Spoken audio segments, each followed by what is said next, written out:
Hello everyone, welcome to another Narc Survivor live video. It's raining a little bit here where I am in Kuala Lumpur. Just been walking around at this park and now I'm under this tree so that I don't get too wet.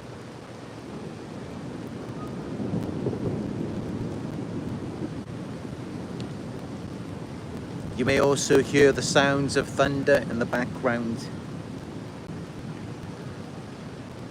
But don't worry, it often rains here in Malaysia. So it shouldn't be such a heavy storm. And with time it should pass.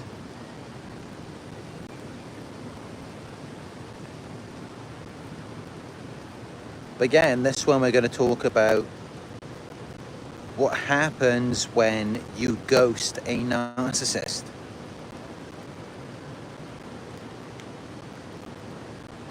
Give me a thumbs up down below and hit up the subscribe button. Click all notifications and then you will be notified when I go live again.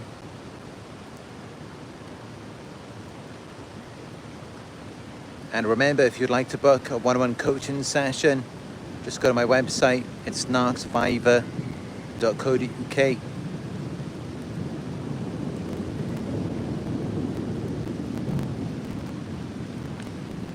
So this happens when you ghost a narcissist.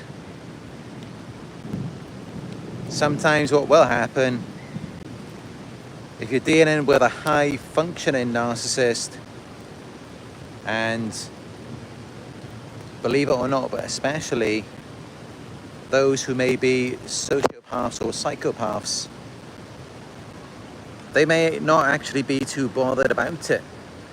If they're a high-functioning sociopath or psychopath, that likely means that they have plenty of other options. They can replace you very easily. They can just go and find someone else. So they may just mirror you. They may ghost you. They may go silent on you. They may just ignore you and then go and find a new supply. Because it's not that difficult for them to do that. If they are a high-functioning narcissist, they will likely have many other options.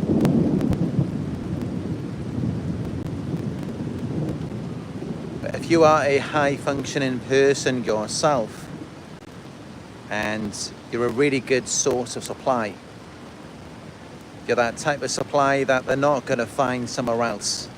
They're not going to be able to replace you so easily. And they may be hooked on you, dependent on you, on your reactions, on your supply, on your validation, on feeling like they have some type of control over you. Then in those situations, if you're dealing with a regular narcissist, they're going to hold on to you. Other more high-functioning narcissists, they may still just replace you. They may still just find a new supply. And they will just lie to themselves. And they'll just say that, they'll say to themselves that it's still a grade A supply, even though it's not. Rather than putting in the effort with you to try and control you. And it's because it's just too much work for them to do that. So they're very lazy.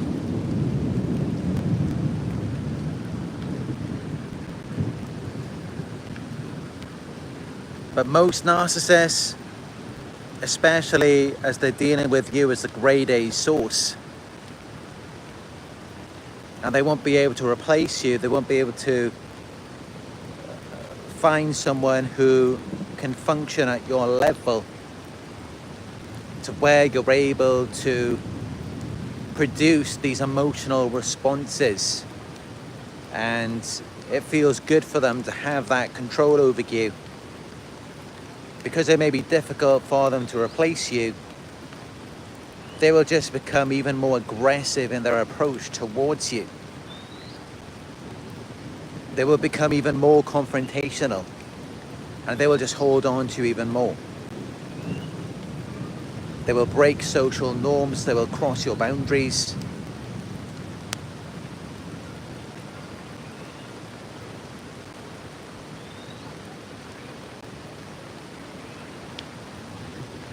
Sorry about that, I just got cut off for a moment. Poor signal, I'm not sure, maybe it's because of this storm. But yeah, they will become more aggressive in their approach towards you. They will break social norms, they will cross your boundaries. And they will just do anything to try and get that control over you again. Because they need it, they can't live without it. They've got to have that supply. They've got to have your emotional reactions. And they will do anything to get it. They will do whatever they have to do. So what you may see from the narcissist then is they will try other means to get in contact with you. They will do anything to have information about your whereabouts and what you're doing or who you're with. They will create fake accounts, or they will speak to your family members or friends behind your back. They will do anything just to gain more information about you. And I know the rain is coming down a bit heavy again now, but I'm still gonna go forward with this video. Hopefully this tree will hold up most of the water.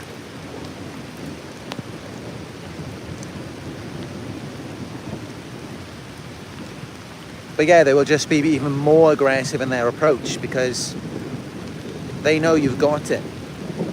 They know you've got that supply, you've got that energy. And they want to get that out of you, so they're going to try and corner you. They're going to try and back you into a corner through the use of fake accounts and just doing anything that they can to infiltrate your life after you have ghosted them. They're going to do anything they can to try and get back in contact with you again. Or even just so that they can monitor you. Because you've got that light, you've got that energy, that supply that they need. It makes them feel alive. It makes them feel like they exist. And they can't find that anywhere else. They can't replace you. And they may also be accustomed to the way that you do things. So they're going to want to get that from you.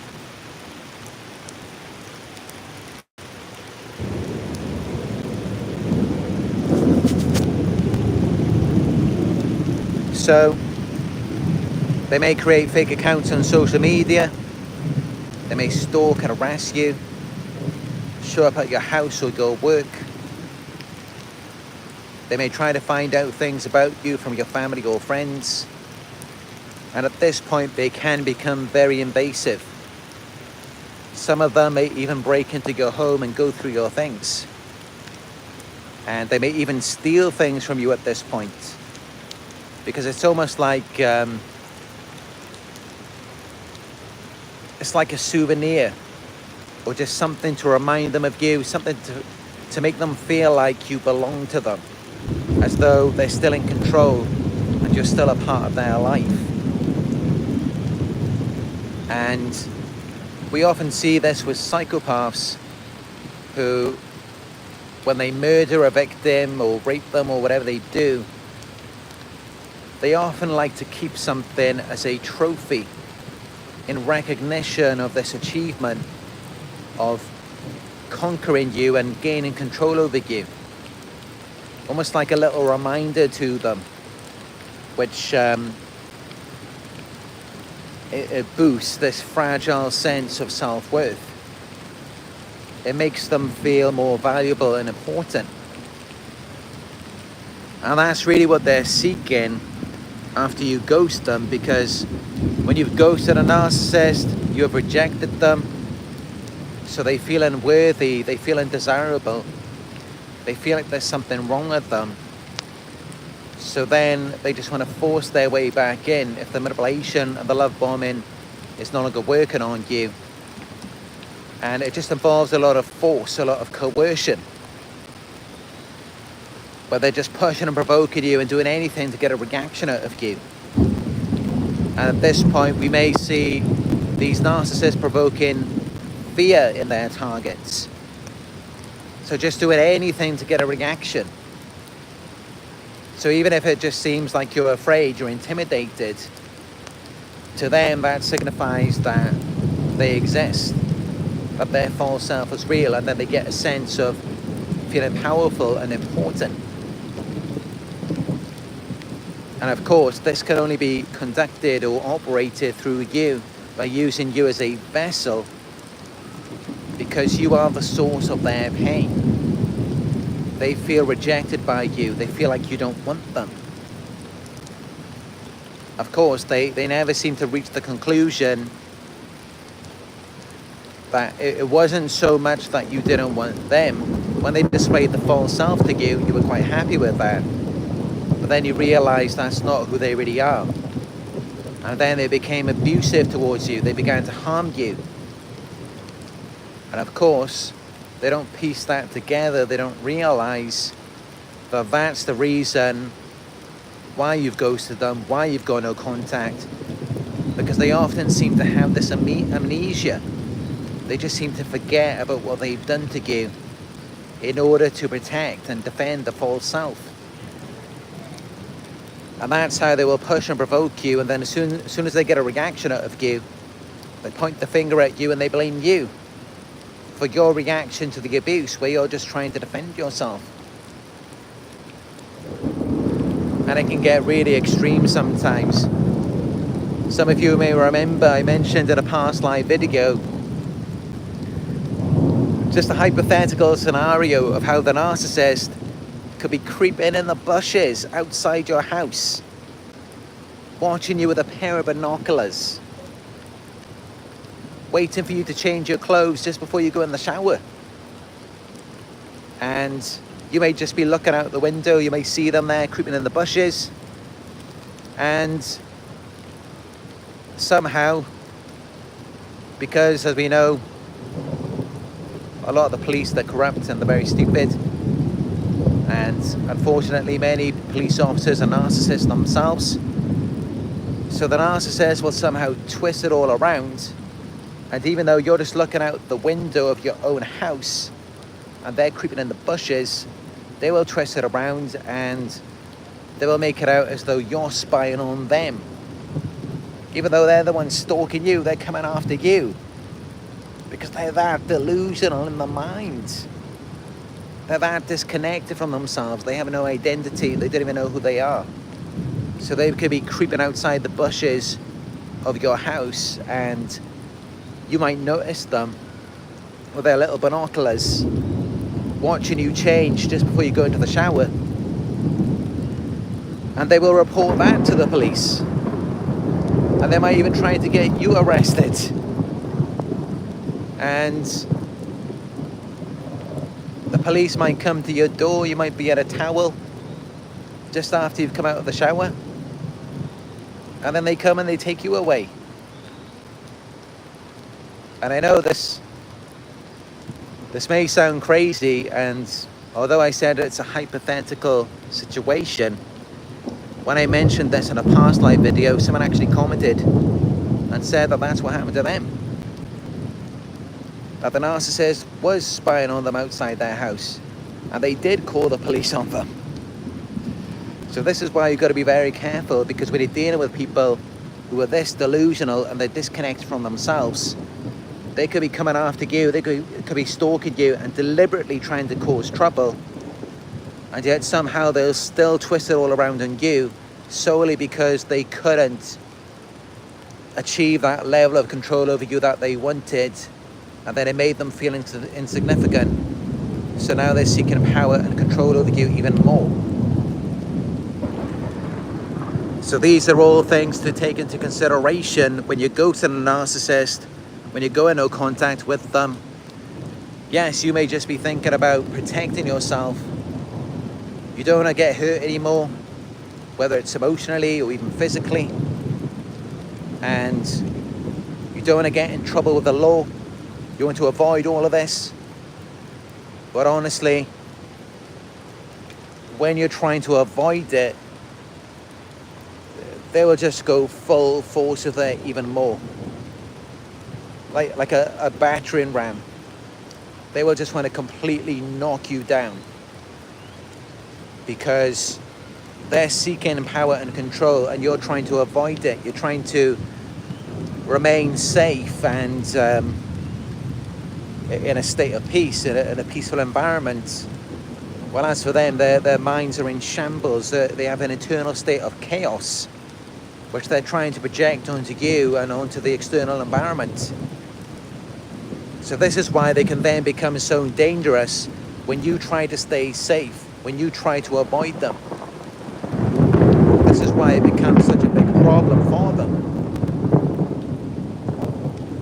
Because while you may want to feel safe and comfortable, because in your mind you have mental and emotional stability, and you'd like to have that in the external environment as well. Unfortunately, they don't have that. They're always experiencing chaos in their minds, and that's what they want to project onto the external environment. And they use you as a vessel for that. That's why they're always pushing and provoking you. They're always trying to get a reaction, because this is all going on in their minds, and they can't take control of it. They have to use you as a vessel. They have to affect you in some way, because that's the only possible way that they can feel better about themselves. They can't generate their own happiness from within. They can't regulate themselves. So this is how things escalate. This is how things turn out in that way, when all you're doing is just trying to protect yourself. You're just trying to stay safe. And if you're dealing with a normal person and you convey this to them, it may make you more safe. But when you're dealing with a narcissist, the more that you try to remain secure, stable and safe, the more dangerous that they will become. And many of them, they will come after you. They will hunt you down just to cause trouble, just to provoke chaos in your life. Because that's what's happening in their minds, and they can't regulate it. They don't have the tools, they don't have the emotional faculties to be able to do that.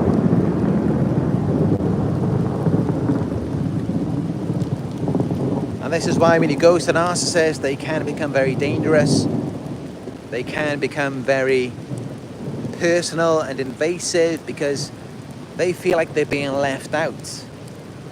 They want to be a part of your life. They want to connect to you. They want to be around you. They want to know your circumstances, your whereabouts. They want to know what you're doing. Because they can't deal with no longer be able to be a controlling factor in your life. They can't deal with that because they're very insecure. So that's why you will see the narcissist trying to re-establish control. Because the only way that they can control themselves is by controlling you. The only way that they can stabilize themselves, even just for a moment, is by destabilizing you. And I know that sounds sick. I know that sounds messed up. But that's how it is. And it needs to be said. And that's why they do some of the things that they do. That's why they have to hurt you. That's why they have to sabotage you. That's why they do some of these disgusting, shameful things. It's because of how they feel on the inside. They feel completely worthless and insignificant, as though you don't want them. They feel like they've lost control. So then they go to the intimidation They go to trying to provoke a reaction of you, to deflect the shame onto you. And that's how, although it can seem confusing if you don't understand this concept, but that's how it's like the more they engage in these shameful behaviors, the more they do these embarrassing things, like such shaming things that they do, the more they do that, the more that they're able to avoid reflecting on their shame by going full force in that direction against you. Because then what they're doing is they're deflecting it onto you. And by doing that, they're disconnecting from themselves. And you may also notice, if you're aware of it, you will be aware of it afterwards, is that when that happens, you're disconnected from yourself as well, because they're imposing a false self onto you. They're just sewing in parts of themselves, negative parts that they don't like, and then they're assigning them to you and getting you to identify with it.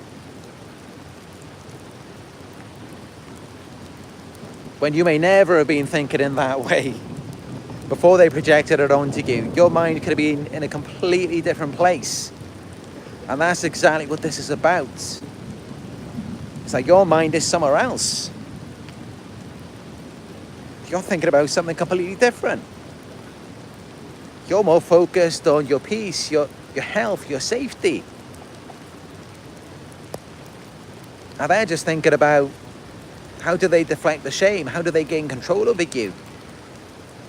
And that's where it's like these two realities clash.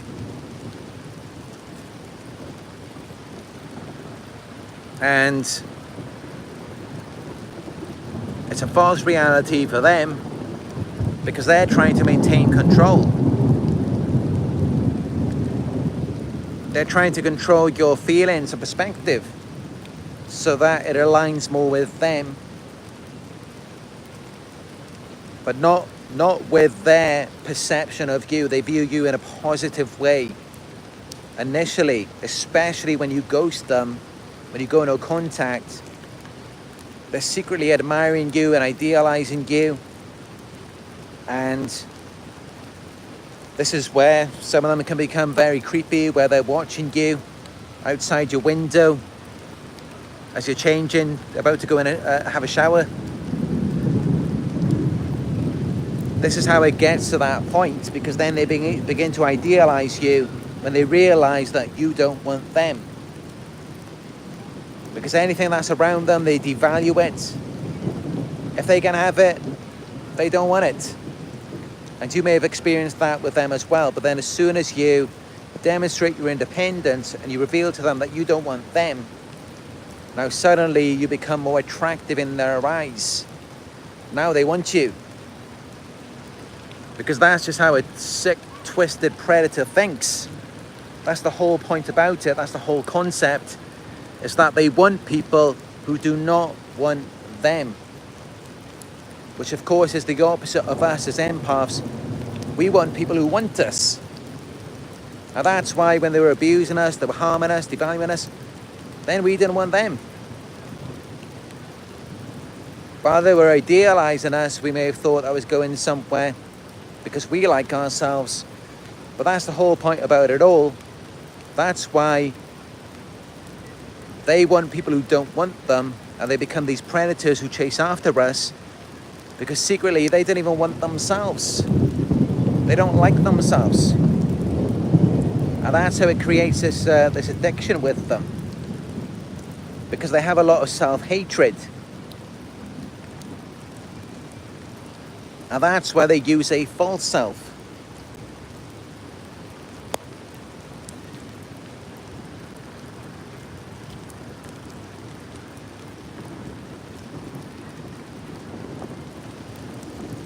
And this isn't just role-playing. It's not just some kind of like some temporary fantasy. This is actually how they think in their minds. They genuinely believe it, that that's who they are, the false self. And that's why when you don't validate it, or when you threaten it, they act crazy and they do really extreme things. they become very dangerous. Because in their minds, that's really them. And if you see them any other way, then they get mad at you. It causes a narcissistic injury.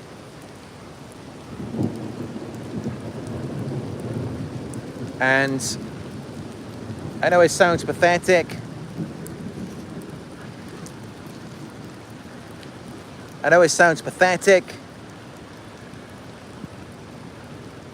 But this is really how it is. And it's really sad because people's entire reputations get destroyed. People lose their businesses. Some people, they even lose their lives. And it's like, why does this happen? What is the reasoning behind it? Why do these narcissists do this to people? And it all revolves around this false image, this false self. That's what it's all about. That's what this is.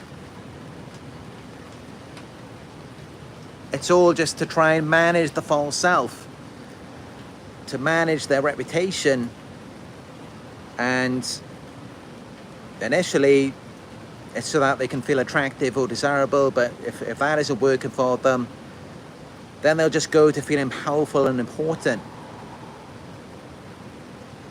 And they'll just do anything they can to maintain control that way. Because even when they're wanting your validation and it's like they want to be seen as attractive or desirable, that's still power and control. So when they're devaluing you, when they're sabotaging you, when they're just completely trying to destroy you, that's still just another means of power and control.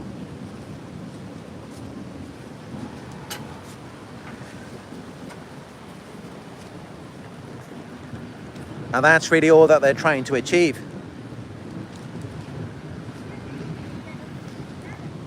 So,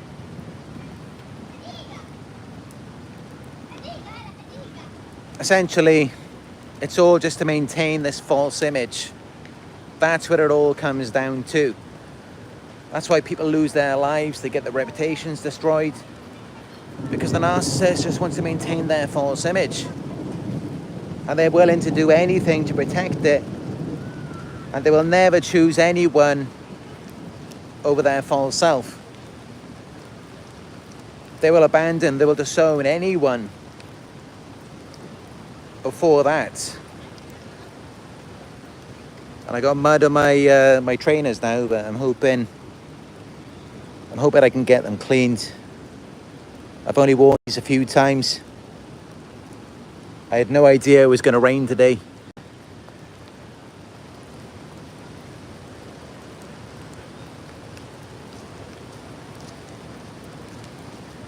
But yeah, this is why they're so dangerous. This is why they act so crazy. This is why you're at a very extreme risk by dealing with them. It's because of the false self. It's because of this false image that they have created. It's because of their feelings of worthlessness, of inadequacy. This is the problem. This is the root of it all. Because if anything threatens that, they will do anything. If they feel like their false image is at risk of being destroyed, then they will destroy you. They will take you out in any way possible. And this is why they target your self-esteem. They target your sense of self. And this is why we don't do that. Like when we're dealing with these narcissists, it's like, if they want to play this role, if they want to have this false character, if they want to think they're the best thing since sliced bread, all right, that's fine with us. We're not going to challenge it. It's okay. Because we're still quite confident in ourselves. We know who we are. It's just they're very insecure about it because deep down they know that it's not real. And then that's how they then end up devaluing us and seeking to destroy us. Because deep down they know themselves that their false image is not real.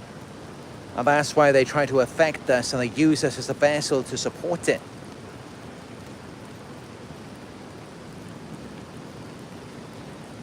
And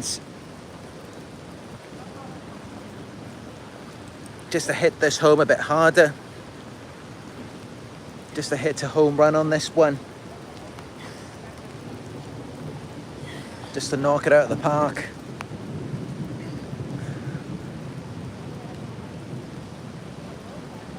Also observe how they're always the ones who are off balance, unstable.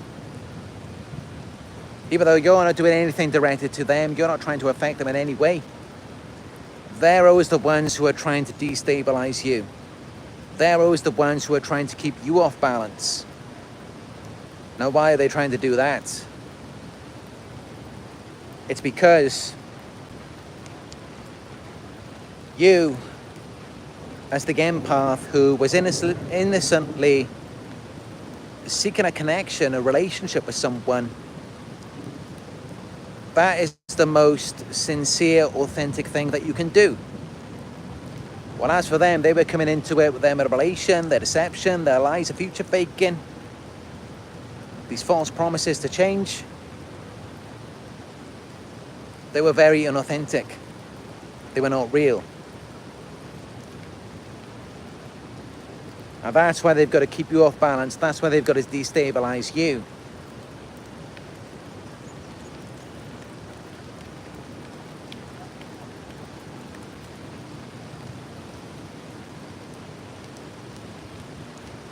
Am I driving it home today or not? Let me know. Give me a thumbs up down below if this has resonated with you so far.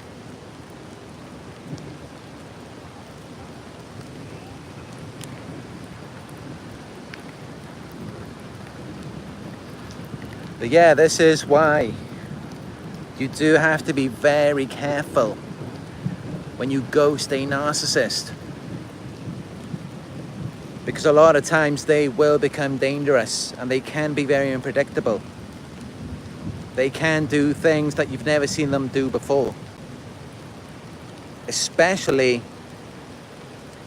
if they see you growing and becoming happier and healthier. That will really wind them up, because it just reminds them again of the truth that something is wrong with them. Because otherwise, how can you ghost them? How can you go no contact and things get better for you? Everyone, as human beings, we all unconsciously understand that. We all know it. And that's how these narcissists can be very dangerous when you ghost them, because they have a mental illness, a personality disorder, to where they cannot produce long-term success.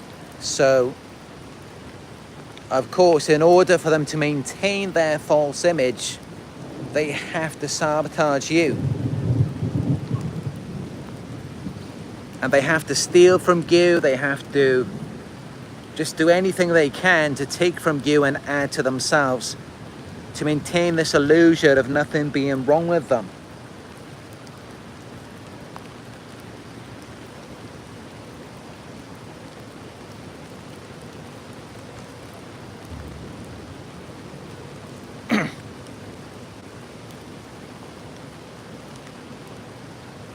And this is why we see so many people around the world who they appear to be very successful on the outside, but then you get to know them and they're very miserable.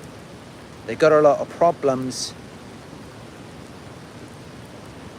And yet you see kids in Africa who don't have anything and they're happy, they're smiling. And the reason why is because they're authentic. They didn't have to lie, they didn't have to manipulate anyone. They didn't have to deceive people. But the main person who they want to deceive is you. Even when they're running these smear campaigns, yes, they want to manipulate other people. But more than anything, they want to convince you. Because what better way to support a false reality than to convince a genuine, good, sincere, authentic person, that something is wrong with them. And that they're actually the bad person. They're actually the one who is corrupt. I mean, you got to think that is their greatest opposition, their greatest threat, is whatever is actually real.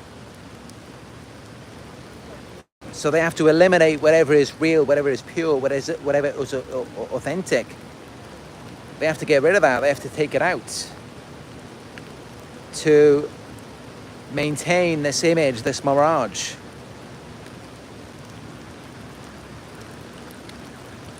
And that's why, if we go back to the ghosting, when you ghost them, when you go off and you try to remain safe, you try to protect yourself so that you can grow, you can flourish, you can thrive as a human being without all of that abuse, that toxicity in your life that's harming you, that's destroying you. As soon as you attempt to do that, it becomes a serious problem to them. Because deep down, they already know. They already know that you're going to be far better off without them. They already know that things are going to get better for you. And this is why, on average, a narcissist will hoover their victim 7 times before it's finally all over. Because despite how delusional they may seem, despite how they gaslight themselves, they know that you are better than them. They know that you are a much healthier person. And that's why they targeted you. I mean, what's better to provide that sustenance to them than someone who is healthy and pure? That's what provides them with nourishment. It's almost like a food.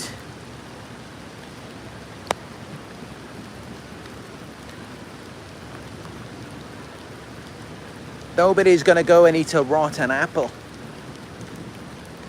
That's not going to nourish you. It's not going to make you feel better. What they do is they pick the freshest, the ripest one. And that was you, that was me. Because that's what makes them feel good.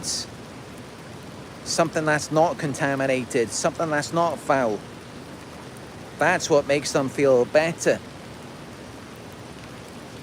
The problem is that they're not uncontaminated, they're not authentic, they're not pure, they're corrupt. So by getting around you, they can only corrupt and deprave you. And many of us, we learn this lesson, and then that is why we decide to ghost them.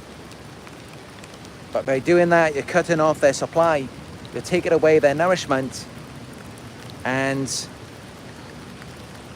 it's like taking a bottle away from a baby. Of course, they throw a tantrum. They get really mad because they're hungry, they need to feed. Same thing with a narcissist. You're taking away their food, their sustenance, their nourishment, which they can only get from you. So of course, once they lose that, they've no longer got that that validation, that support for their false self, and then it becomes a problem. Then they want to get that back. They want to regain that control over you. I can't believe it's still raining. I thought it would have stopped by now.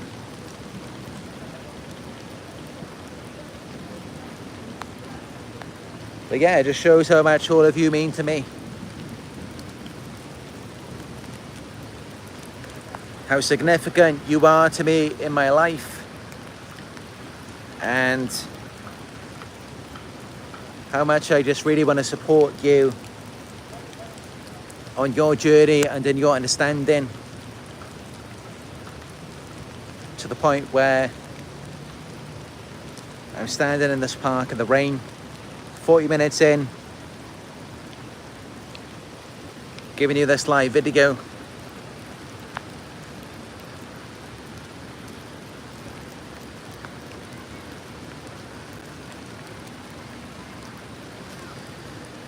Because you know, that's what it's all about for me.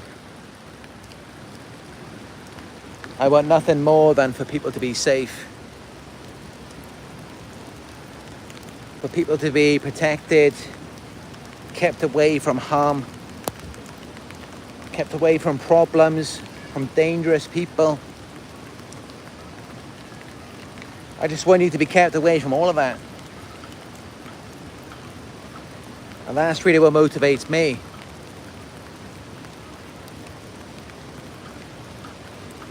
Because I know it wasn't really that easy for me. I didn't have much support. I had to go through it. I had to learn all of this information on my own. And yeah, it helped me a lot. As you can see, to where I'm now able to guide so many of you.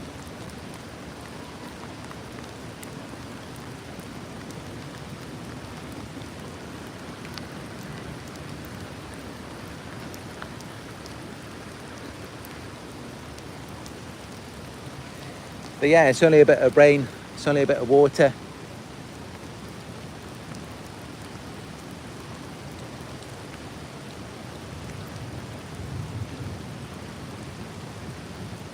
I'm gonna go have a shower later when I get back anyway.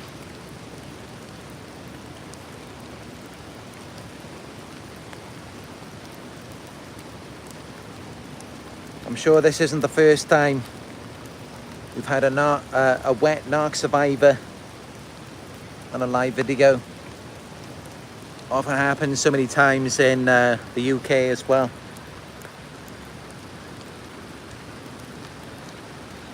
At least here it's not so cold. When I get back to the UK, it's going to be freezing. So it will be winter time then.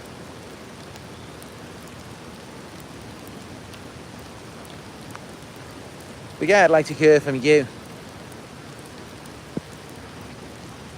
Especially those of you who have already ghosted a narcissist. Let me know what happened when you ghosted them. How did they react? What did they do?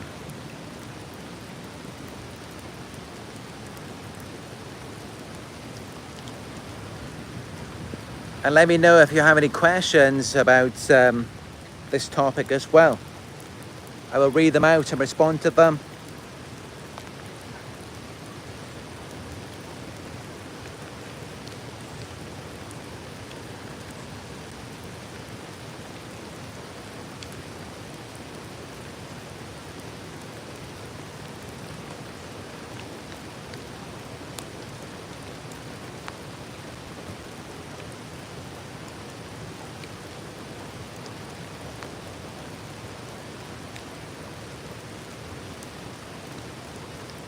Ronnie says, I've never hurt anyone, regardless of the past.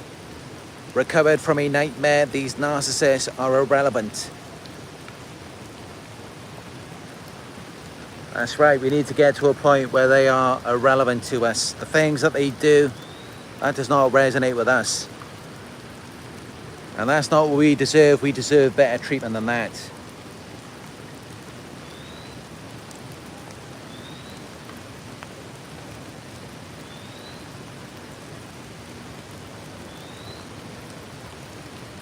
Thurston Howell, the bird and friend, says it's so normal. If you grew up around narcs, it's all you attract and are drawn to because it's all you know. They literally dropped everyone in life. It's very peaceful. Yeah, that's right. It becomes normal to you because if it's what you experienced in your childhood. And it's also very normal to them because either that was what was done to them or they were spoilt as a child. So they don't see anything wrong with it at all. The way that they treat you, the way that they manipulate you, they cheat on you, they lie to you, they steal from you, that's all completely normal to them. Because in their childhood, they had no boundaries. So they may have experienced physical violence as a child, or they may have been violent themselves. And their family members may have just gone through their room and gone through their stuff. That was all normal to them. And maybe it was normal for them to do that as well, because that's how they learned it. And that's how they don't see anything wrong. because it's all they've known their entire lives. And as I mentioned in a past live video, like when I was doing work for this company and we used to go into people's houses and some of them had a bad smell, and then I would say to my co-worker, I would ask him, how could they live with that smell? And he said that because they live there every day, they don't even notice it. They don't know anything different than that. And it's only a strong smell for us because we don't live there. So it's the same thing with the narcissist and the abuse. They're used to dysfunctional environments. But as for me as a child, yes, I grew up in an abusive childhood, but I was always trying to run away. And I would be running away late at night, climbing out the window, just doing anything I can to get away from the rage. So I was never comfortable with it. But also narcissists, they love the chase. They love a game of cat and mouse. It's like Tom and Jerry with them. So they enjoy the pursuit. It's like an adrenaline rush to them. It gives them a thrill. So even if you did have a childhood where you were being abused, but you were constantly trying to run away, they seek out those personalities as well, because they enjoy the chase. And once they've already got it, once they've already done what they needed to do, such as once they've already they've locked you down, they secured you, or maybe they've stolen from you, they've devalued you, they've broken you down. It's not that from that point on they just have this euphoric feeling and everything's good.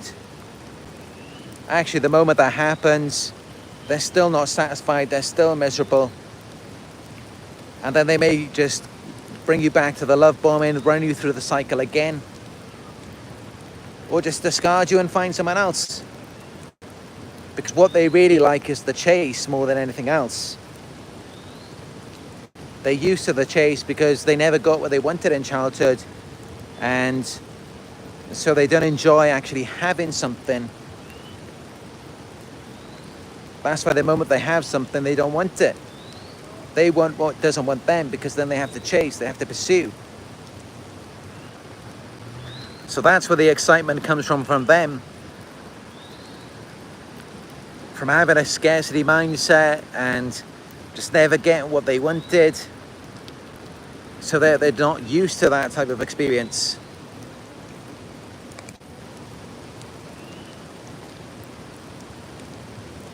They're more used to just playing the victim and blaming someone.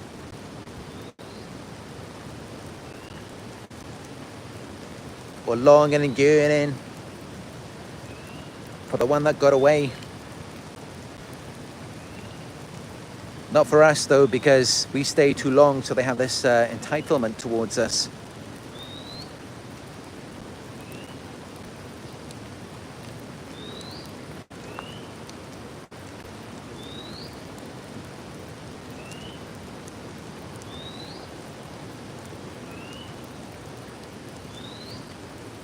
Thurston Howell, the Burden friend, says they don't want their secrets out, and that's what the whole thing is about.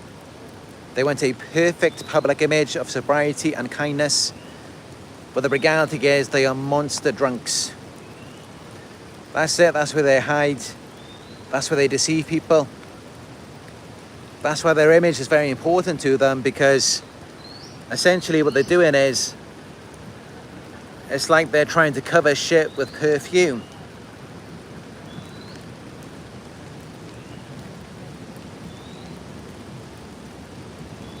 Joanne Kewen says, I love the rain. Shaynee says, refreshing out there in that rain, nature. Hispanic Causing Panic says, I like the rain too. not really getting wet, but the sound of actual rain under a roof outside is so relaxing.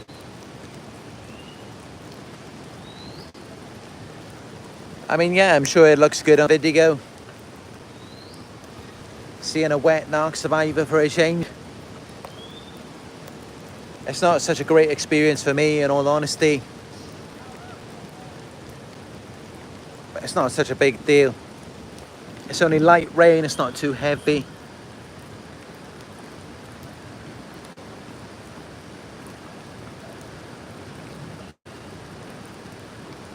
It rains here all the time in Malaysia anyway.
Louie Brantley says they live double, triple lives. Yes, sometimes quadruple lives.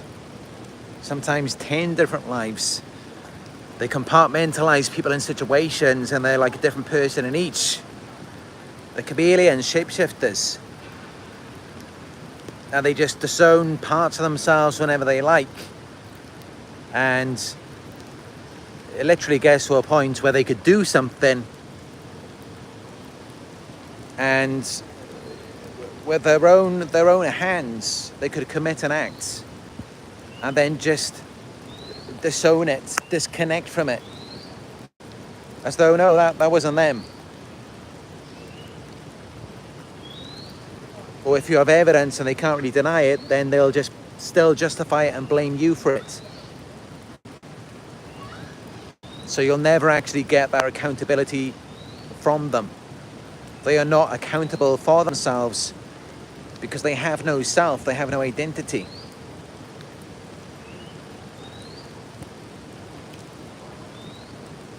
They just go wherever the wind is blowing, wherever is socially acceptable, they pretend to be that. But then they'll also do whatever they can get away with. If they feel like they can get away with something, they will do it. They will do anything. There's no holds barred, there's nothing they won't do.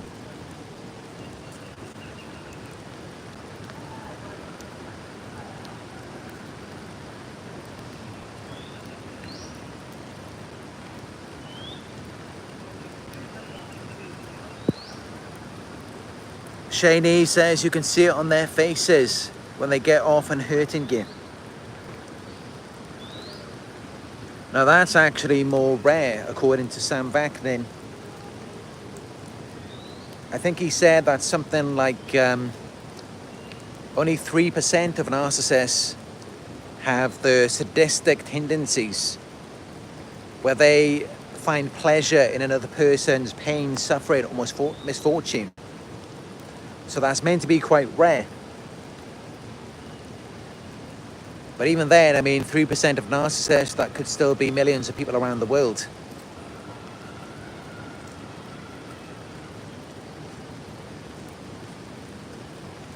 And that's caused by a miswiring in the brain,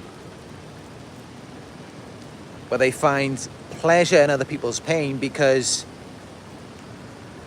the most logical explanation is maybe they couldn't pleasure people. They couldn't make them happy.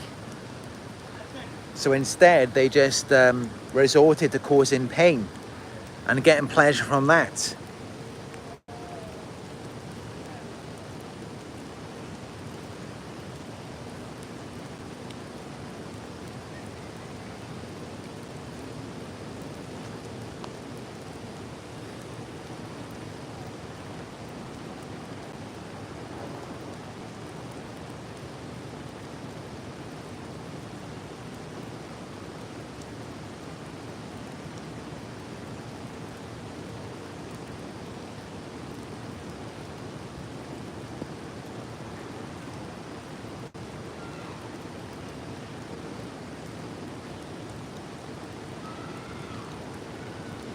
Bob says, this is very common for me right now, thank you. Trying to caregiver a dying parent who was a narc abusing person.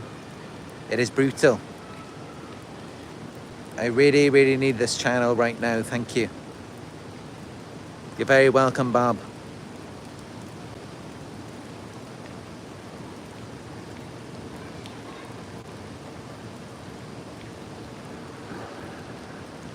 Kenzo says, you put lipstick on a pig, it is still a pig. That's right, no matter how much they try to cover it up, they're still what they are underneath, based on their actions and behaviors, based on the harmful things that they have chosen to do to people. And that's why they're so insecure. That's why they're so jealous and competitive. Because deep down they know just how foul and wicked they are. Underneath it all, underneath the facade, they are disgusting. They're dirty, and just like a disease, just like a bacteria, they will contaminate you. No matter how good it looks on the outside.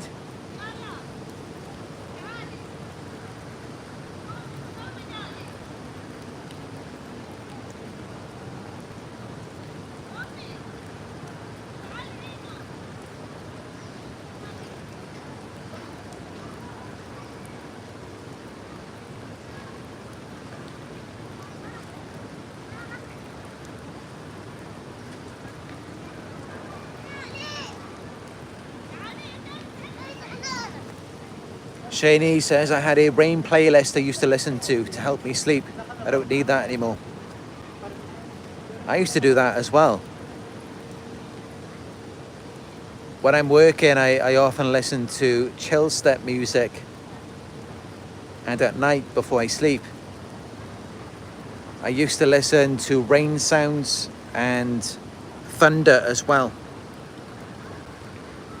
I don't know what it is, but I really like the sounds of rain and thunder, storms.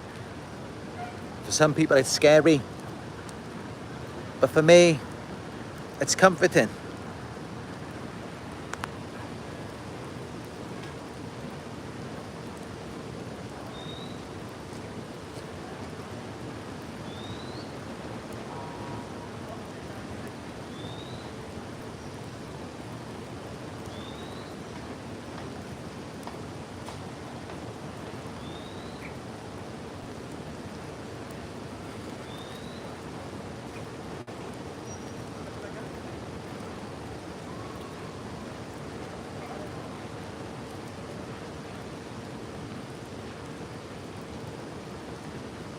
Shani says, if they kept the abuse with you a secret, imagine all the other supply they keep a secret.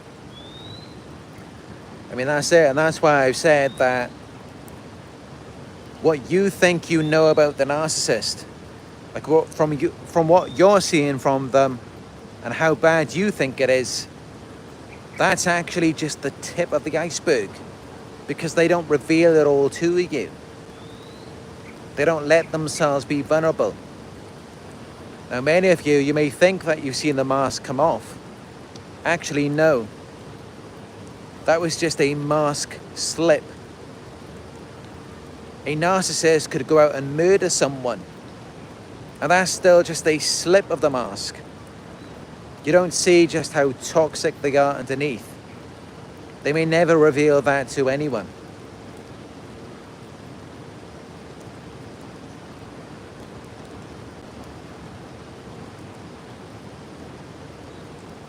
The George says, yeah, I've noticed a lot of them take pleasure in other people's mishaps, even purposely try to make them happen. Yeah, they're really sick people. It's like they have to purge themselves of this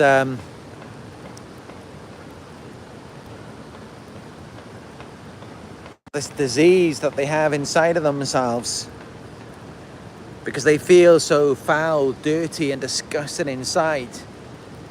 And by doing these things to you, they feel like in their minds it purifies them. It makes them feel better. It gives them this sense of elevation.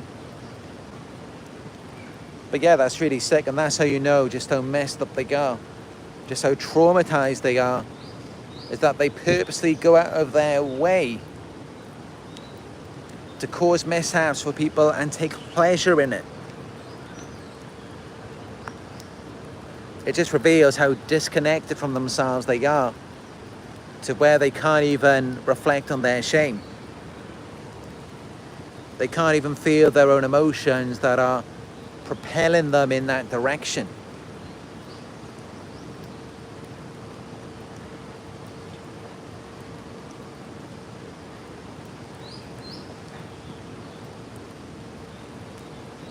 Hispanic causing panic says, I think maybe they like seeing other people miserable because they feel like they're not the only one, or like it makes them feel on top actually is more true.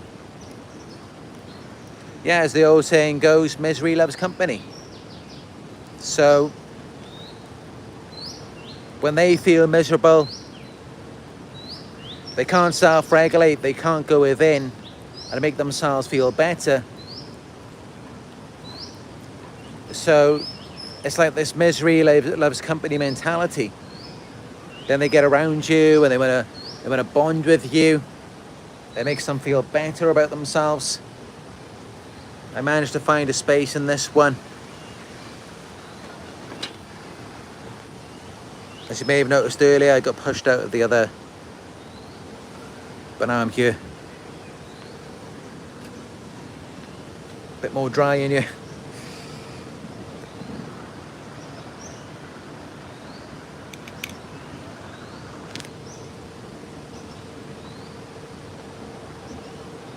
I look like I've just been swimming. And funny enough, there's a swimming pool over there.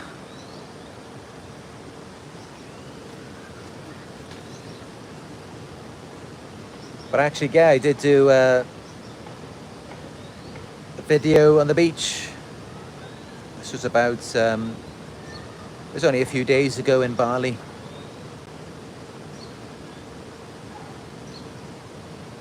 Oh, actually, no. No, yeah, I was at the beach a few days ago, but I didn't do a video there. I did a video over a week ago, live on the beach. And that was really nice.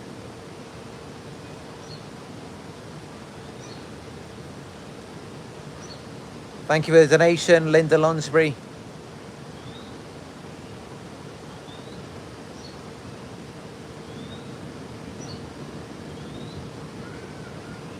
And Bob, thank you both for the donations.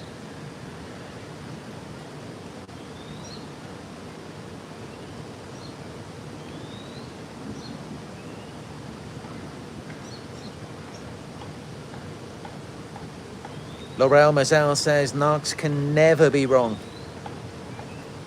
That's right, in their minds they're always perfect. Everything they do is justified. But if you were to do the same thing to them, of course that would be justified because they're perfect and they don't need to be disciplined, they don't need to be punished for anything. And of course they're meant to be superior, they're the authority, they're the judge, jury and the executioner.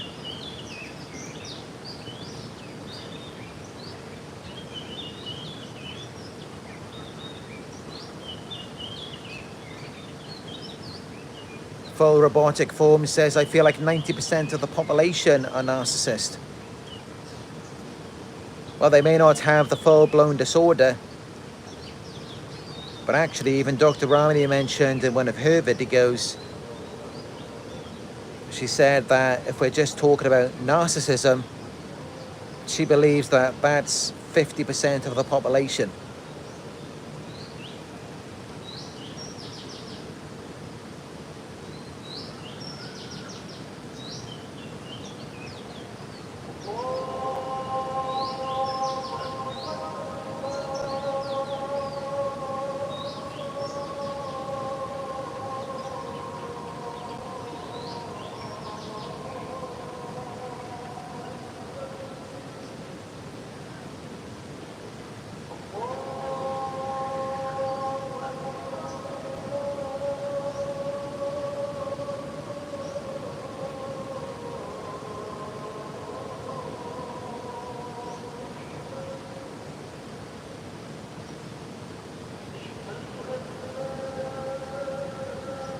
Bob says it's also very confusing when you have PTSD. Has anyone ever started to feel like them? After so much abuse, I found myself yelling at my mum, and I'm terrified I turned into the abuser.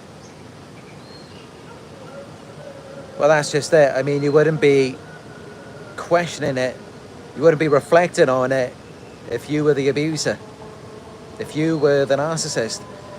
So you're probably just experiencing narcissistic fleas.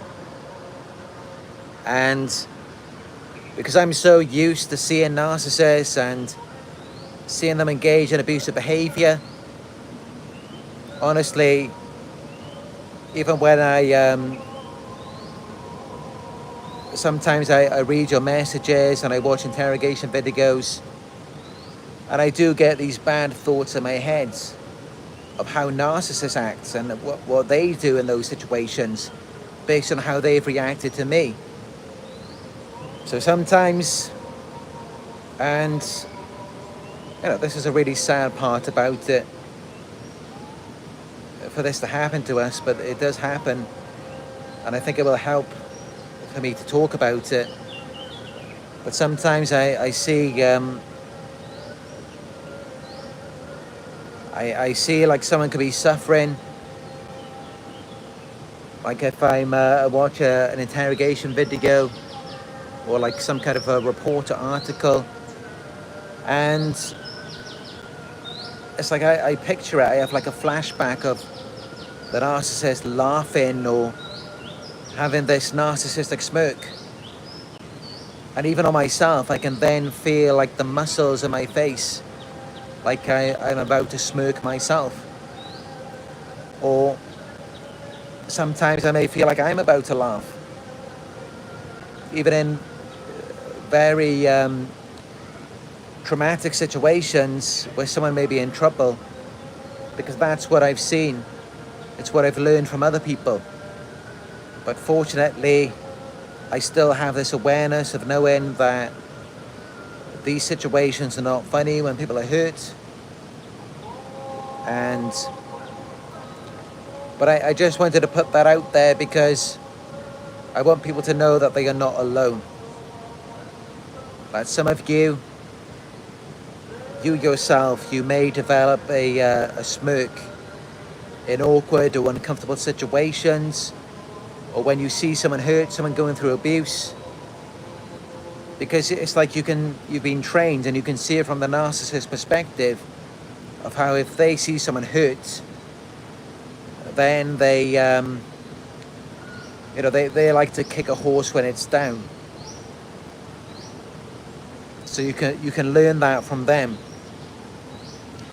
and it's good to have the awareness of it, because that's what prevents you from becoming more and more like them.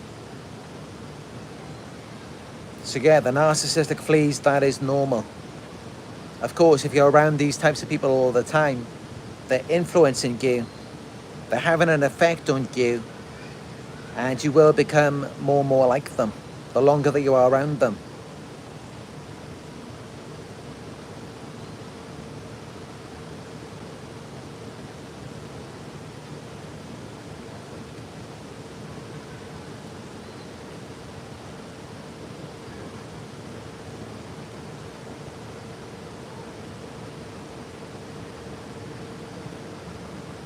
Thank you for the donation, Kenzo. I appreciate it.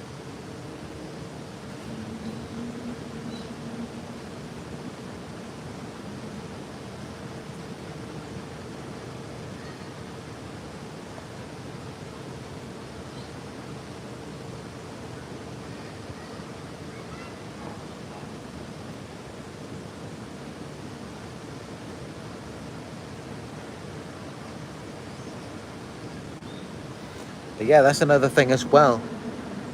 I want to expand on that a bit more because some of you may have experienced this. But yeah, if you're around the narcissist long enough and you have the narcissistic fleas to where they've influenced you, they've brainwashed you, and then you're in some other situation, another scenario, and you see someone hurt, similar to what the narcissist was doing with you, You see someone going through something and maybe you have the smirk yourself that you've seen in them. You develop it. Or maybe normally you would step in, you would help someone, but you don't. And the narcissist sees that. You will then see the smirk from them. And then to them it'll be like, yes, I've got you. As though they've destroyed your innocence, your natural way of being. And instead now you're more like them, now you're acting the way that they do. Because that's their end goal, that's their main objective, is to make you more and more like them. That's the whole point of it.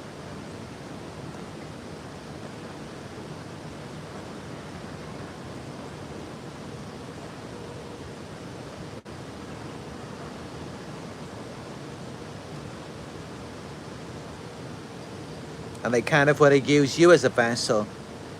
They want you to go out and start causing all sorts of trouble. They want you to express their emotions for them. Because then they regulate themselves through that, through your experience, by living vicariously through it.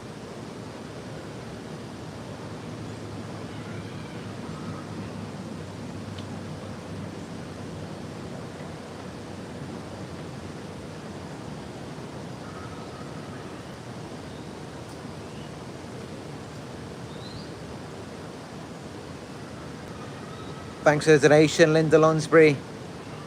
I really appreciate all the donations today.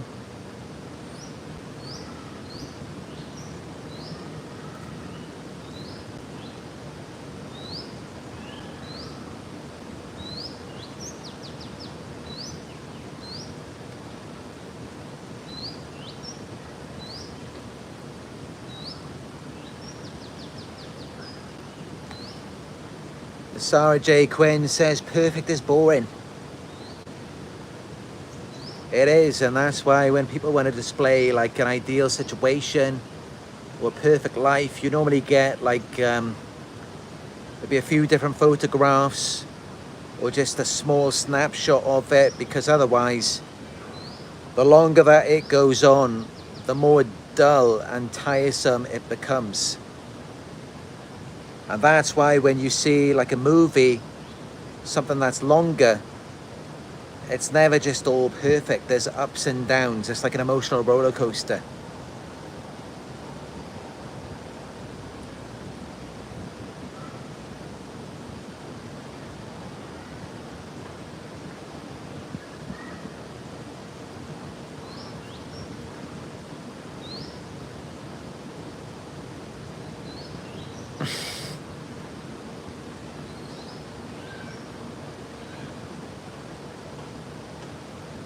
Michael Douglas asks, have you heard of the man Jeffrey Epstein?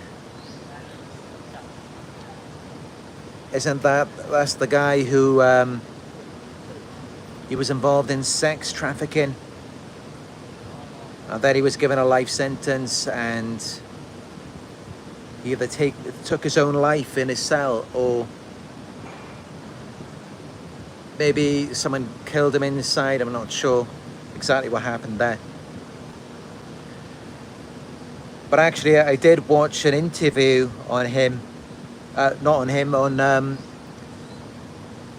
Prince Andrew, because he was meant to be involved with him, and he was meant to have used his jet and maybe gone to his island.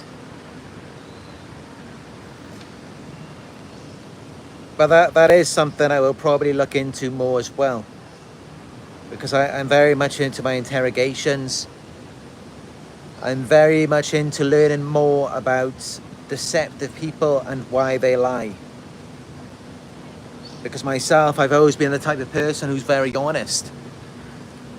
So it's alien to me, and I'm sure it is for many of you.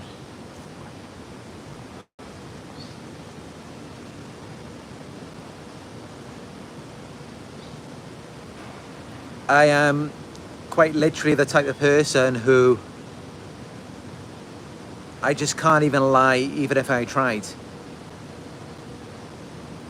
If someone pressed me on a lie, I would just immediately begin smiling or laughing, because I just don't have the ability to do it.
Yes, there are birds singing in the background.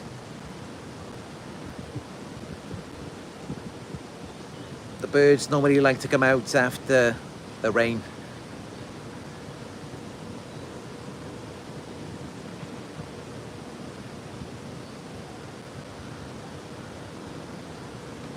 Temini Gem Lives asks, are you from Egypt? No, I'm from the UK. And that's how I have a British accent.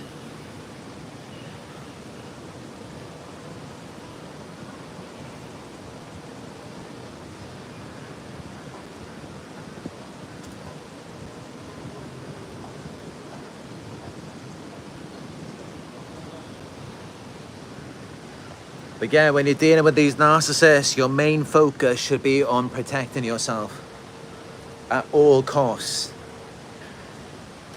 And of course, it's easier said than done. It's quite a difficult situation, because while you may think that ghosting them and going no contact, that's going to be the easiest way to protect yourself, actually that can make them more aggressive, more confrontational, because then you're cutting off their supply, you're cutting off their life source. It's like you're taking away their oxygen, and now they can't breathe. Now they're in a fight for their lives, trying to get it back. So you do need to take that into consideration as well. And what I recommend is to speak to a therapist or coach first before you decide to go no contact. And that's very important, because in some situations, narcissists have become violent. They've tried to get their victim fired from their job. And while, yes, I'm all for no contact, I don't want to put any of you in a dangerous situation by just saying that that's what you should do, to where you could be a target of violence, or you could be targeted financially. I don't want that to happen to any of you. And that's why I advise that you should speak to a therapist or coach first, because you never know how they might react. They can be very unpredictable. They can't live without supply. And if you're a grade A source and they can't get that type of supply anywhere else, then they can become very dangerous when you try to distance yourself. So that's why I advise you speak to a therapist or coach first, so that they can examine your individual situation, and they can then give you a good estimate of whether or not it's safe for you to go no contact. But what are the steps that you need to do in order to protect yourself? And what you really need to do is to have those boundaries set, and also a strong support network.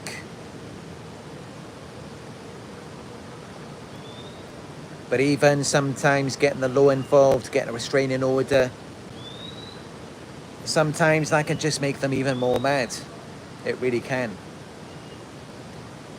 So it's difficult. It's not a simple situation. It's something that needs to be done very carefully.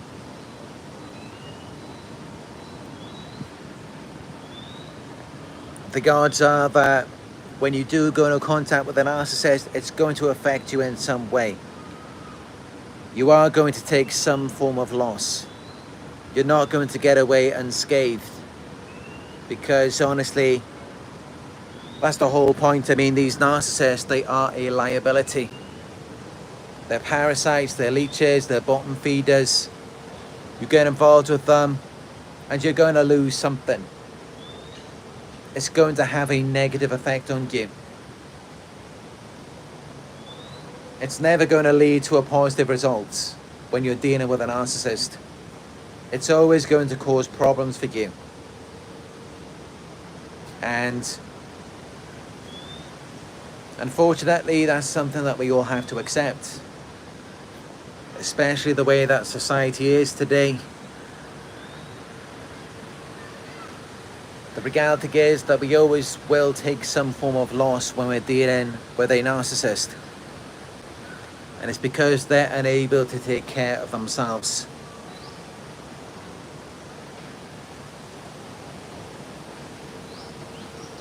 They can't take care of themselves, so they can't even leave you at just your untouched regular state. They can't leave you in the same condition that they found you. They will always leave you worse off. And it's never a good investment. You're not going to get any form of reciprocation. And this is why we really need to educate ourselves and just do the best that we can to avoid them. Because they're never going to be any benefit of you. It doesn't matter what they display to you. It doesn't matter how much they try to sell themselves to you and make you believe that you're going to be better off with them. You're really not. You're always going to be better. You're always going to be worse off dealing with a narcissist.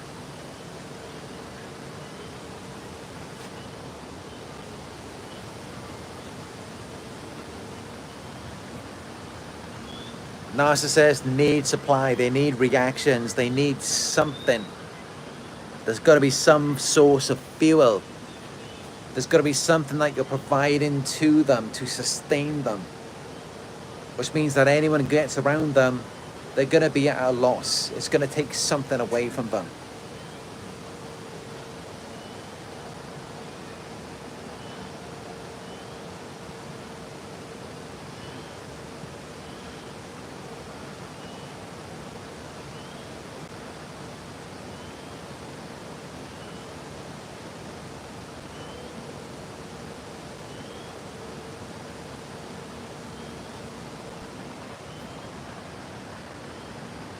Lorraine Diane says, I nearly lost my mind dealing with a narc. Joker's Wild says, everyone has narcissistic tendencies. I don't agree with that at all. I believe, as Dr. Ramani said, that yes, over 50% of the population may be narcissistic. But statistics show that 1 to 2% of the population are empaths. And also, there are other types of people as well who are not narcissistic. So they are out there. It's just the whole point with narcissists is that they want to be seen. So then it can make us think that they're everywhere, because they're the ones that you're going to see. They're the ones who are selling themselves to you. They're the ones who are going to do things that most people won't. They're going to go above and beyond to get your attention. So that's why you're always seeing them. You won't see just the regular people, but they are out there.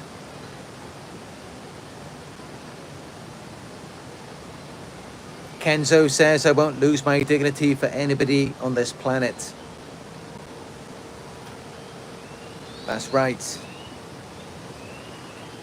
And especially the people who they want to lose their dignity tend to be the ones who are very successful, attractive, hardworking.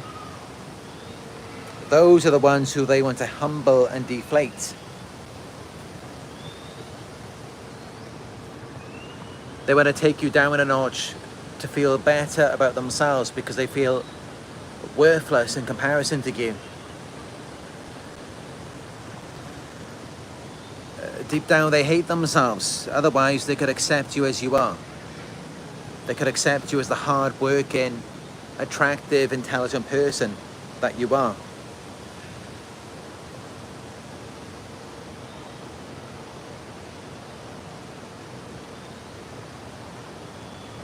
Candy E says, gotta have 5 out of 9 narcissistic traits to be a narc.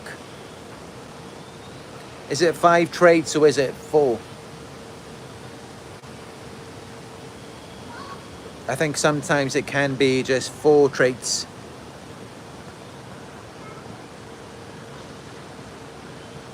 I mean, Dr. Ramani says that 1 in 6 people could be narcissists, maybe 1 in 5 in cities.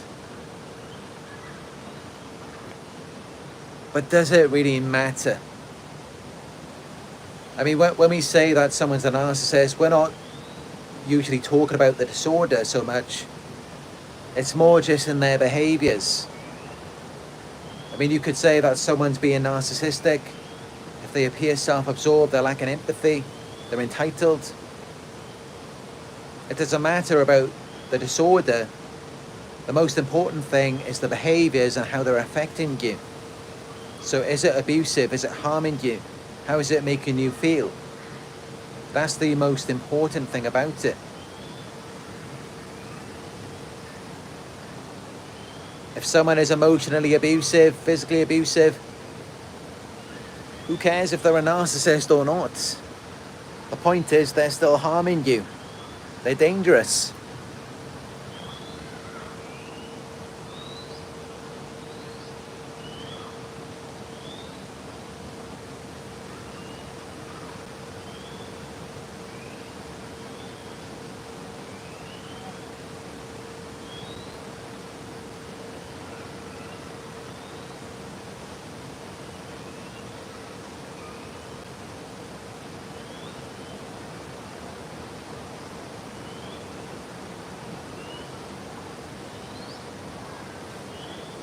John Henry says, do you always talk like that?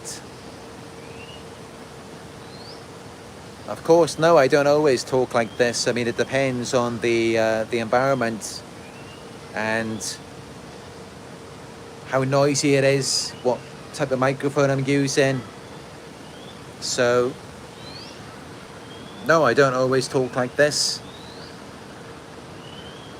People don't always talk exactly the same. It depends on the people that they're around, the environment, how noisy it is.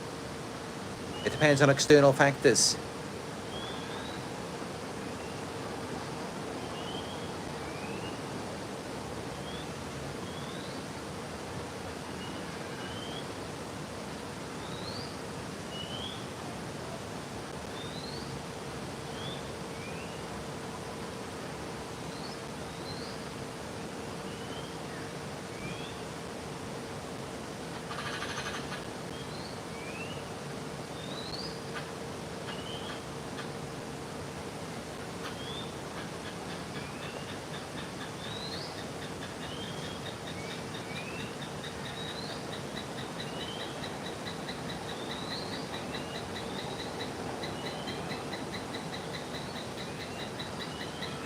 Kaz Daz says they take advantage of empathy. You know, that's a big part about it, and they mistake it for attraction, as though you're interested in them.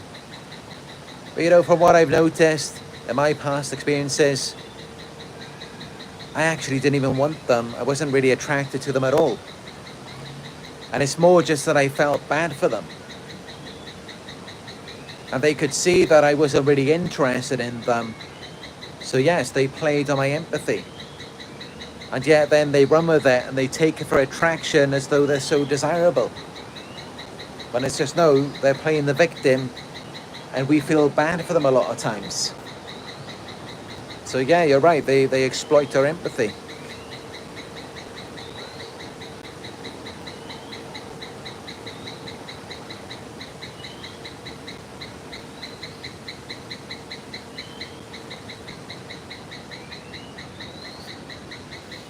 Well, the birds are coming out now.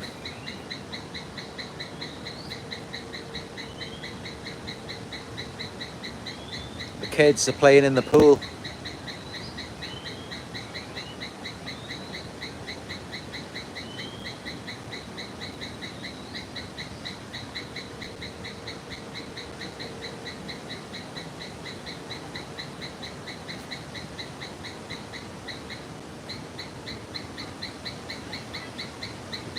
You can see some of the buildings there in the background.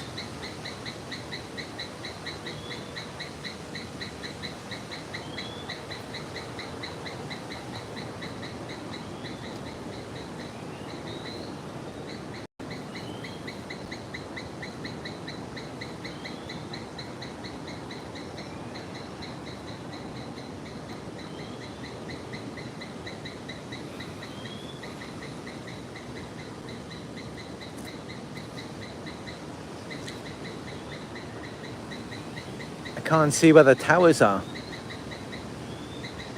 The towers are the biggest buildings here. I can't even see them. Oh, there. That's one of them. But there are two. Yep, there they are. The Petronas Towers.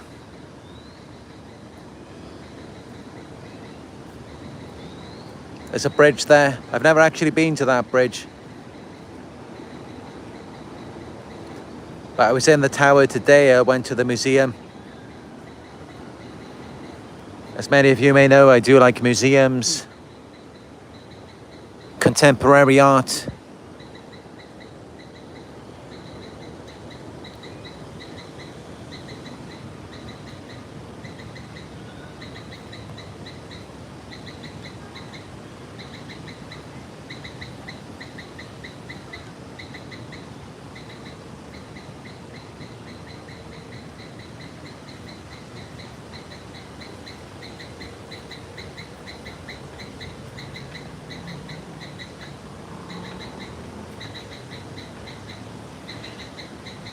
Joker's Wild asks, have you ever met a sociopath?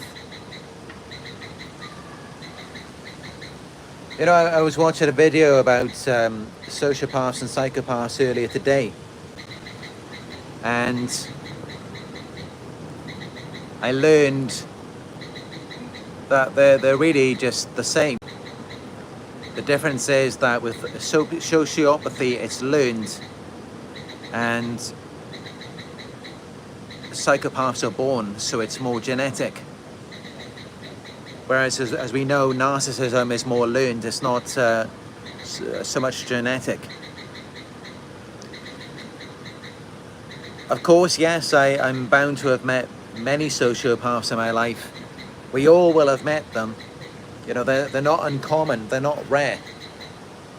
Psychopaths alone make up 10% of the population. So you will run into these people in everyday life. Not all of them are dangerous, of course, but yes, some of them are.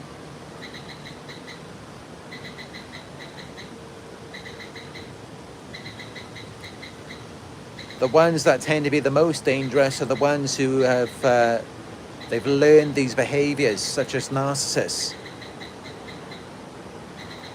While psychopaths, more psychopaths, they have this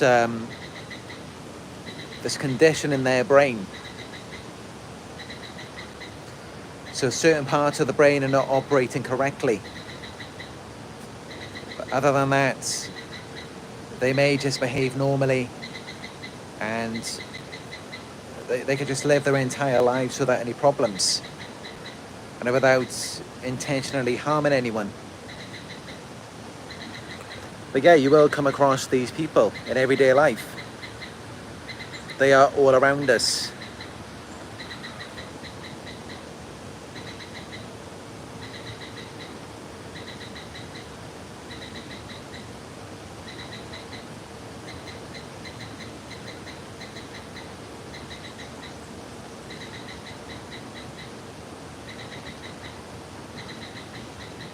But all of us, I mean, other than psychopaths, the rest of us, including narcissists and sociopaths, we're all products of our environment. We're all products of the people that we're around.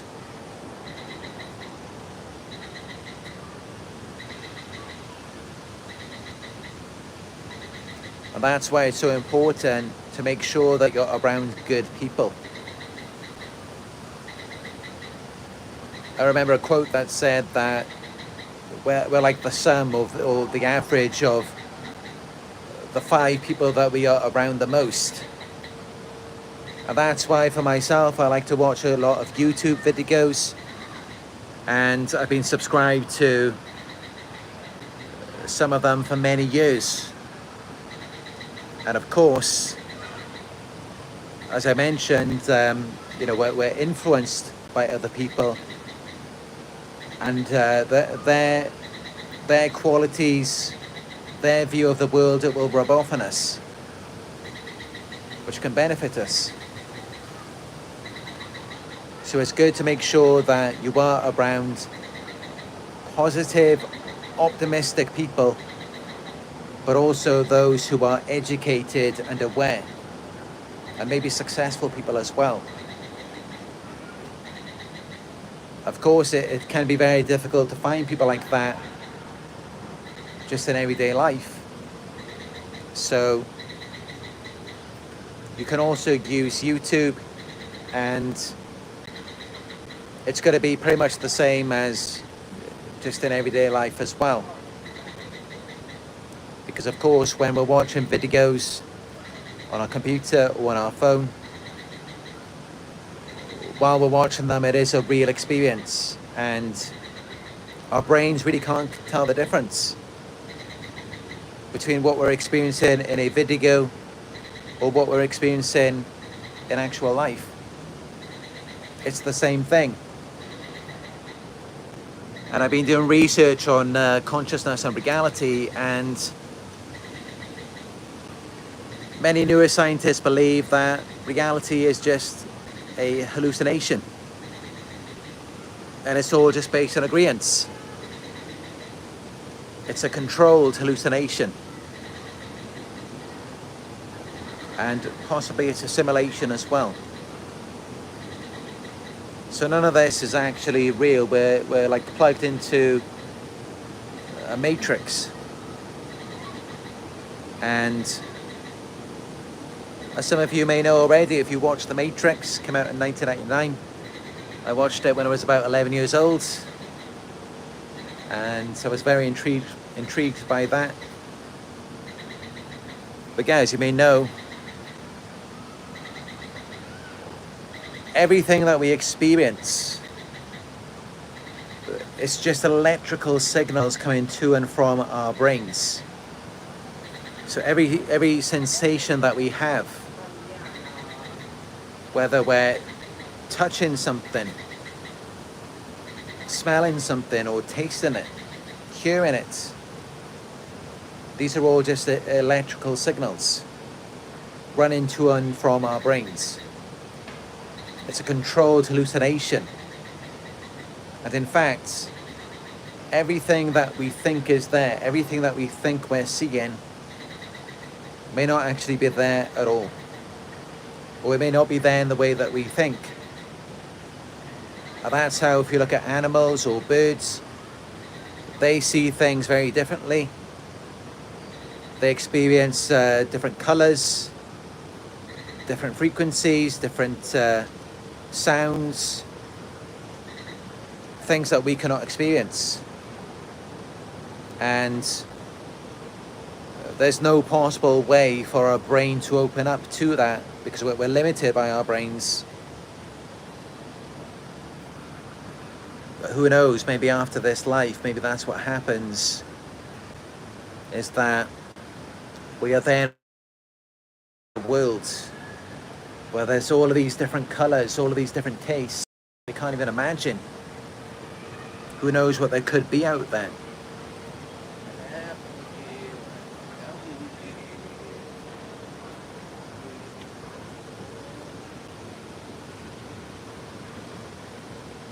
But I would imagine that experiencing these things for the first time, rather than being pleasurable, it would actually be quite frightening. Because you just imagine, for a baby, when it's born into the world and it sees all of these colors and experiences all of these sensations for the first time, it's no wonder that they cry. It must be a very frightening experience for them.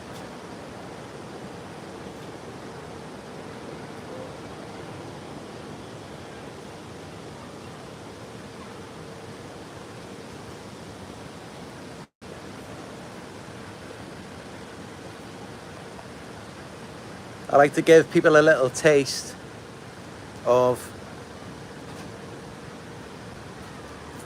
bringing in this understanding of reality and consciousness, but myself, I'm not too much of an expert on it. And before, most of what I knew, it was really just my own thoughts and things, different concepts that I explore in my own mind. And funny enough, from watching YouTube videos and learning from neuroscientists, astrophysicists, it's amazing how much of what I've learned from them was actually already things that I knew myself. Things that I already explored, and things that I was already talking about over 20 years ago when I was just 13, 14 years old, when I had my one of my first websites, and I believe it was called The Underground, and that's where we talked mostly about science and also aliens, debates, homosexuality, and just all kinds of other things that you would never expect a 13 or 14-year-old child to be interested in. But yeah, that's what I was into, and that's what we were talking about back then over 20 years ago. And I'm still very much into all of that now.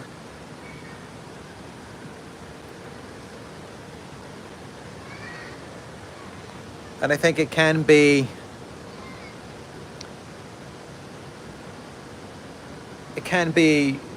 soothing and relieving to explore this whole other world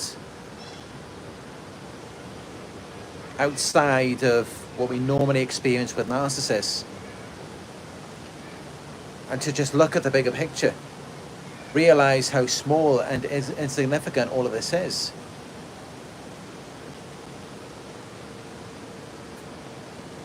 I mean, we live on this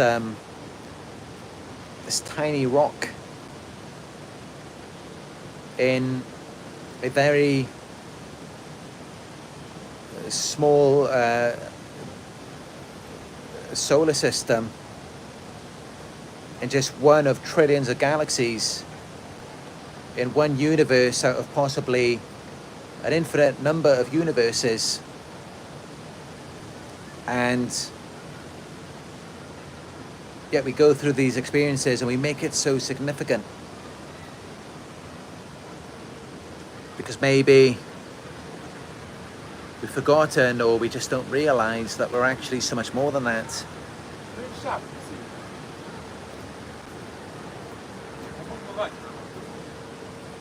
But with narcissists, it is like that's all that there is.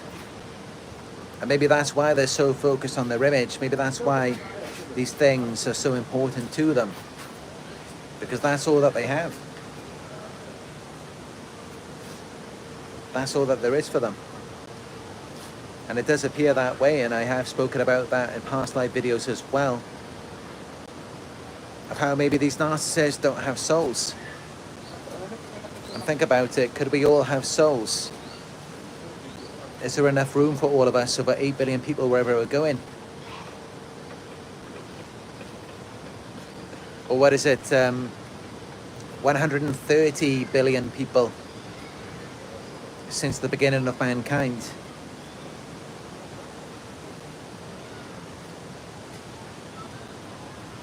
But that's just how it is. I think a lot of people are NPCs, they're non-playable characters. It may look like there's something there on the surface, but it doesn't go any deeper than that. And they're never going to be a main character in your life.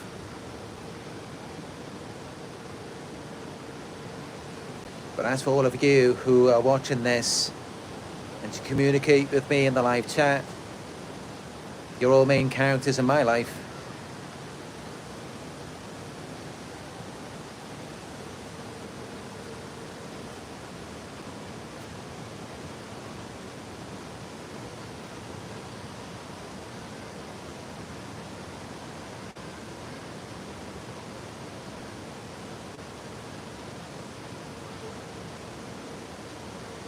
J-Log says, are you part of the LGBTQ community?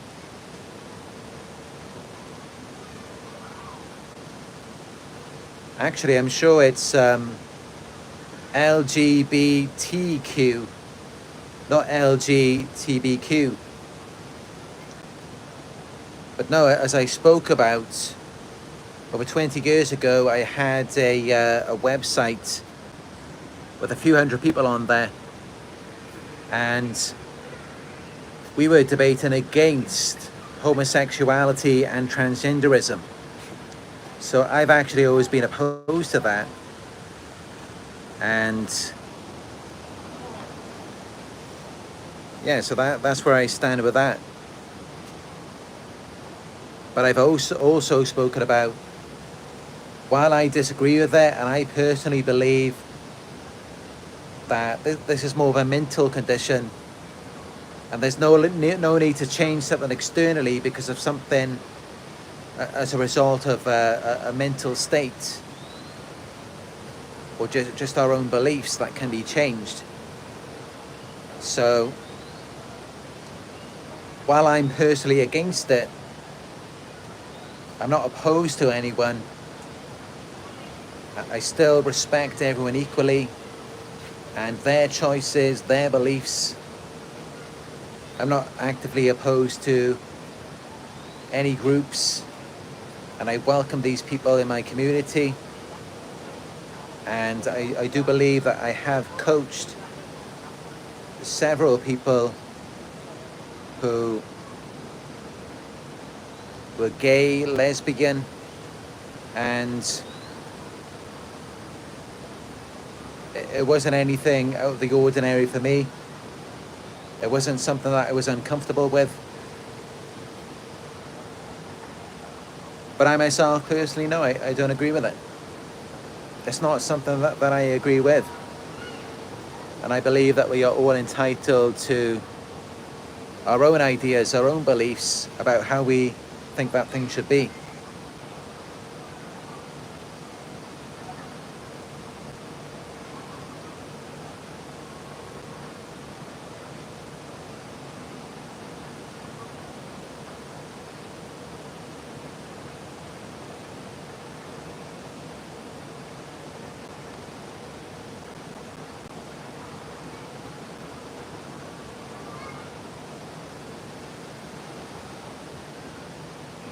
Bob, yes, I do have a coaching service available. You can book with me on my website, narcsurvivor.co.uk.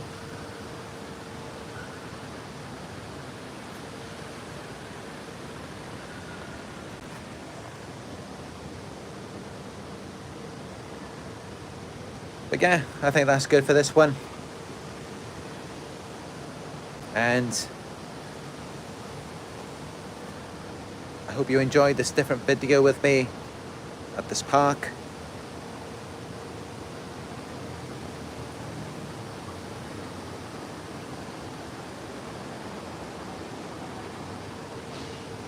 I know it was a bit different with the rain.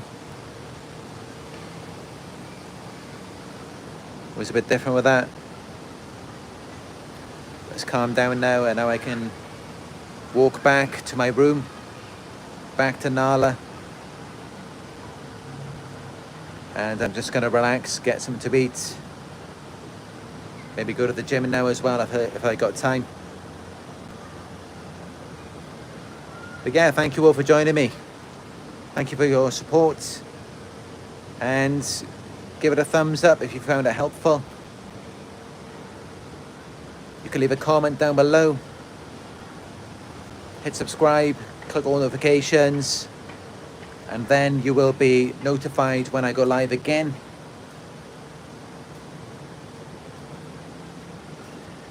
Donations are greatly appreciated, no matter how small. You can donate to my PayPal. It is paypal.me/Narc Survivor. If you'd like to book a one-on-one, as I mentioned, just go to my website, narcsurvivor.co.uk. And also follow me on Instagram. I posted a video the other day from my trip last year in Taiwan. And it got over 20,000 plays. You can see that and so much more on my Instagram. Follow me, Narc Survivor YouTube.